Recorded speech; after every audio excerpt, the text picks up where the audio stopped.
Yes. Yes, how are you doing? Yes, hi. Thank you for having me for this interview, man. I'm really excited to try and join what you guys have going on here at Sega. So you want to work at Sega? Yeah, we're very casual here. No need for resumes or anything like that. Just tell me a little bit about yourself. Yes. Okay, so we're gonna get straight to it. Only questions we have here is what your favorite Sonic game is. That's all you need for the job. All right. So I'm just gonna show you some games, and you tell me which one's your favorite. Oh well, my favorite Sonic game is Sonic 3. No, no, no, don't tell me. Is it this one? All right. How about this one? Is it this one?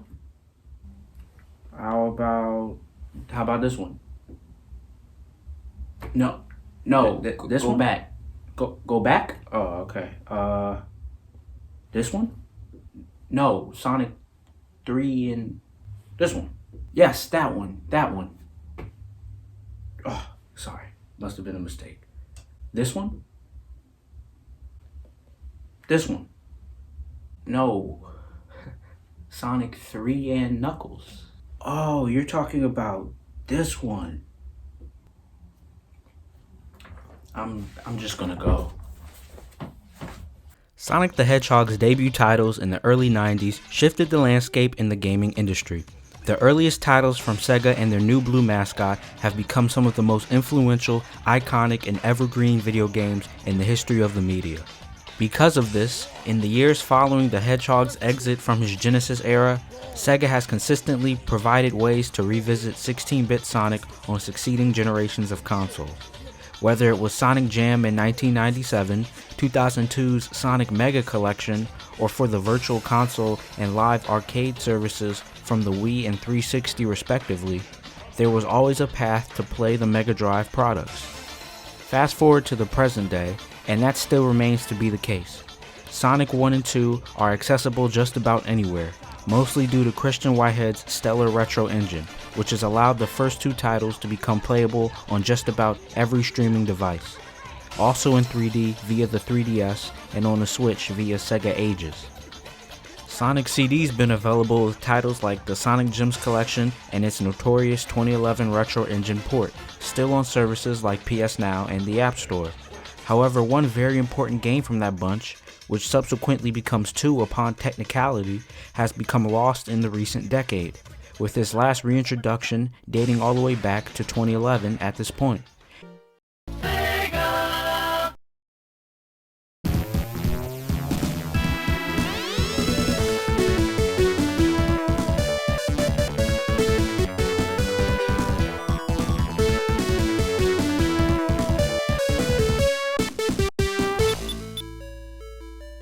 And that game is Sonic 3 and Knuckles, or more flatly, Sonic the Hedgehog 3.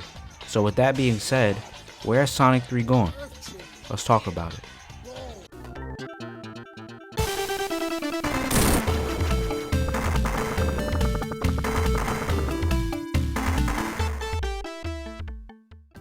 The controversy and conspiracy surrounding Sonic 3's development have been amongst the most discussed topics within the Sonic community on YouTube and beyond for years now, so I won't drag the background on it too far if you're already likely familiar on its history. But for those who aren't as familiar, this is what we know. Sonic the Hedgehog 3 was developed in the States by Sega Technical Institute, aka STI, after the team sectioned off into two groups. The group of US devs would work on what would become Sonic Spinball, while the Japanese devs focused on the upcoming third part of Sonic's planned Genesis trilogy. It was during this time that the series would lose their composer, Masato Nakamura, after failing to come to terms with financial compensation, leaving the project without any music composition, and leaving Sega to search for someone who would fill in for Nakamura's spot while staying true to what made Sonic music so great up to that point. In an unusual circumstance, the person that they would be looking for would show in none other than Michael freaking Jackson. MJ already had a sturdy relationship with Sega in the 90s through his visits to their Japan studio and through his own Genesis title, Moonwalker. So when the team had a need for a new music director, Jackson and his team took them up on the offer.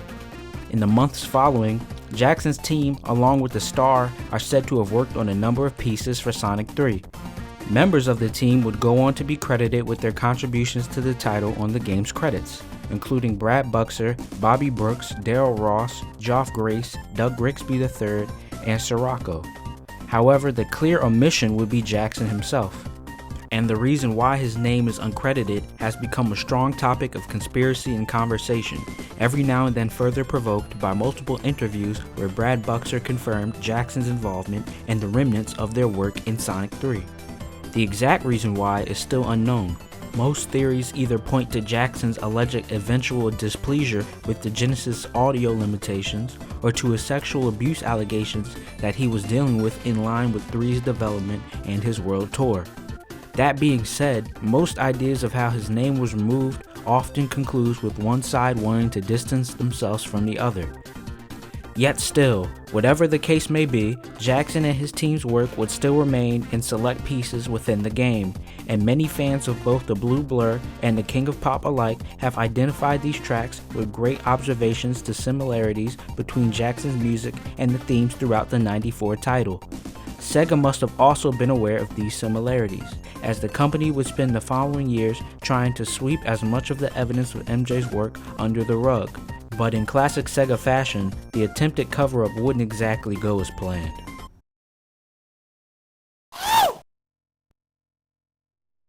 Like I mentioned earlier, fans of Sonic and MJ alike had no trouble spotting out evidence of Jackson's work within Sonic 3 from early on. Stages like Launch Base and the themes for both Knuckles and the mini-bosses had sample cues and drum patterns that screamed of his taste. Carnival Night Zone literally had a sample from Jackson's 1992 track Jam, and in 2018, the aforementioned Brad Buxer, who has been credited as the lead within MJ's team on the project, has noted that the bass of the credits theme in the game would end up being used in 1995's Stranger in Moscow. Buxer also composed Ice Cap's themes, which were heavily influenced by an unreleased song from a decade prior titled Hard Times by the Jetsons. Buxer was a part of the band and was their keyboardist. Now with this knowledge, skip to 1997, where the first re-release of Sonic 3 and Knuckles would appear in the form of the Sonic and Knuckles collection for PC. The game would be a direct port and clean copy of the titles straight to Windows, except for two details. First, all the game's soundtrack would be converted to MIDI, likely to format better with PC. Second, some tracks would be removed and replaced with versions originating from the 1993 prototype of Sonic 3. Which tracks were replaced, you ask? Carnival Night, Ice Cap, Launch Base, the Credits theme, Knuckles theme, and the Mini-Boss theme. Now, an easy justification to this would be that these specific tracks weren't able to be formatted into MIDI like the others, and while that is more conspicuous to say that is solely to remove Jackson's work, the presence of said work in later ports would nullify that argument. That being said, that would also confirm that the music in those zones were in fact produced by a separate music team within the game's development, and further measures by Sega moving forward would add even more fire to the flames. Going into the 2000s, Sonic 3 and Knuckles would continue to be included in multiple re-releases of the Genesis Sonic games in many collections. Many would be bundles that include PC ports of the Sonic Mega Collection, like the Twin Pack in 2002, the PC Mega Pack in 2003, and the Sega Fun Pack in 2009. In 2010, Sonic 3K would even make its debut on handheld consoles with the Sonic Classic Collection on the DS. 2011 would mark the last time the game would be re-released on any platform, with its inclusion in the Mega Drive Collection and the game entering the Steam market. And while the other titles have received much more love in the years following, Sonic 3 and Knuckles would not be ported to any platform past that year. This brings us to the present day, where fans like myself ponder why Sega has yet to return to the 1994 classic once more, and what the outlook to this suspicious scenario will be.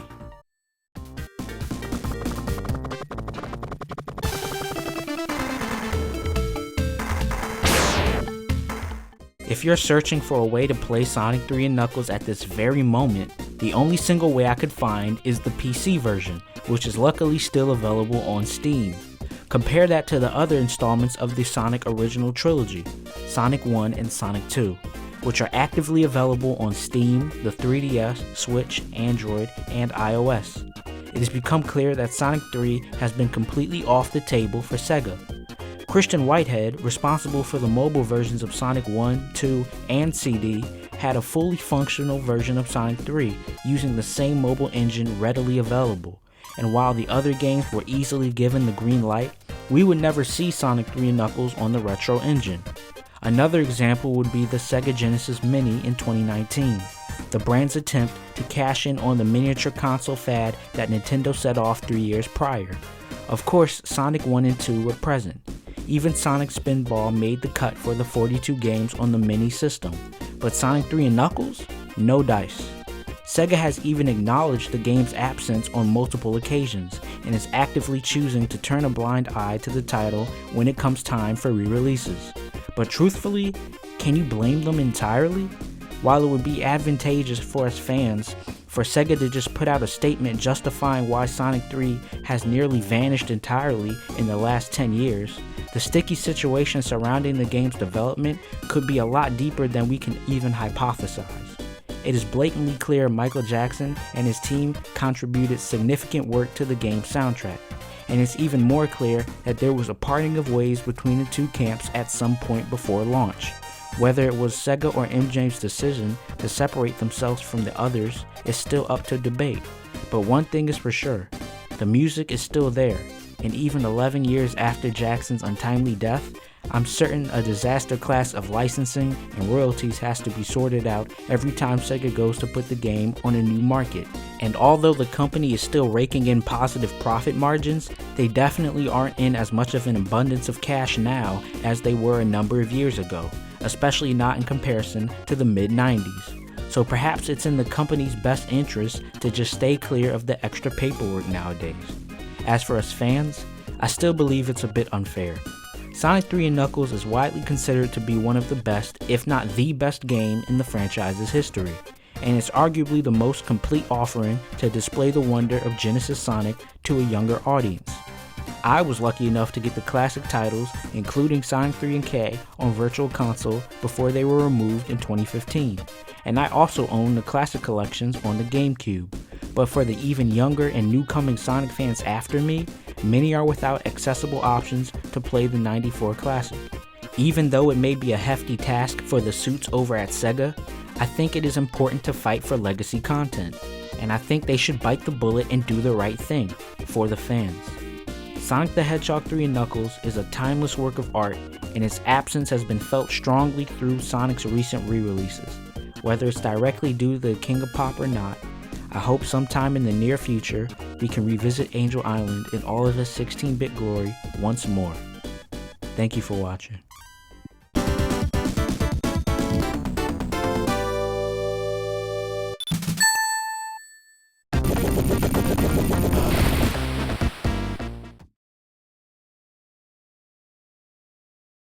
Okay, so I decided to record this at a different time than I usually do, so if it sounds choppy, it's because I had to take a lot of breaks in between because there's a lot of outside noise in the afternoon. So if that quality's bad, I apologize. But yes, I just wanted to make another video. I had this one on the back burner. Obviously it's not as long as last week, but I do have a much bigger project that I've been working on the side. So these next couple weeks, the videos aren't going to be as long. I wanted to do this post-video rant just to show you guys more love, because just throughout this month, there's been a lot of growth on the channel, and I've only been doing this for under 2 months, and it's just been really fun doing this. This is video number 10. Like, this is only my 10th video. So next week there will be more.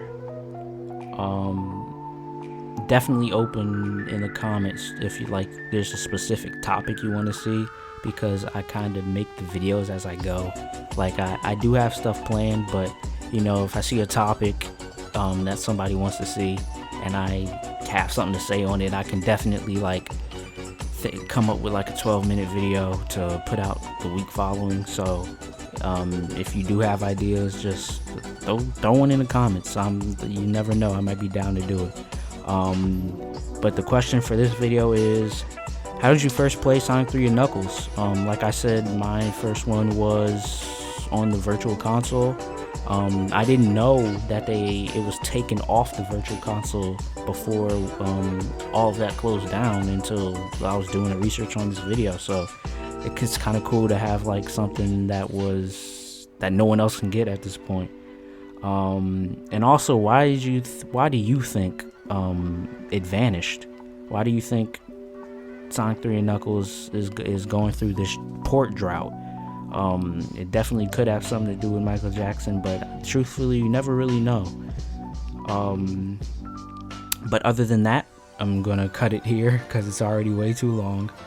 And if you enjoy this video, like, comment, and subscribe. And thank you for the love again, and I'll see you soon.